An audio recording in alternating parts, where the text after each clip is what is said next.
guys, I'm Hasba with WTI, and if you're here is because you're looking to find a way to organize either your sunglasses, makeup, or nail polish in a practical way with something that doesn't take up too much space in your room. And this nail polish holder organizer from MineSign has been great for me to keep everything organized in my room.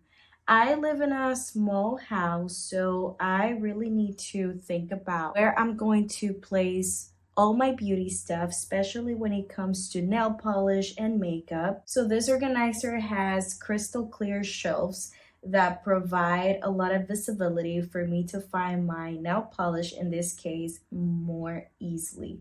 It is really easy to assemble and disassemble because it doesn't require any tools. Plastic is really sturdy, so I feel like it's great quality. It doesn't break easily. Each of the racks accommodates at least 15 small nail polishes. I also love how easy it is to display my makeup palettes or any other makeup item that I would like to put in there. But again, I mainly use it for my nail polish and all my nail stuff because I deal with that a lot every week. So I want to keep everything visible so that it's easy for me to work with that. So overall, really nice quality. I've had this for a while now, and it's just great, and it's something that lasts because you don't move it that much. It just stays in one place, and what I do is I just take the nail polishes that I want whenever I'm gonna do my nails, and then I put them back, and I highly recommend it, but that's just my point of view.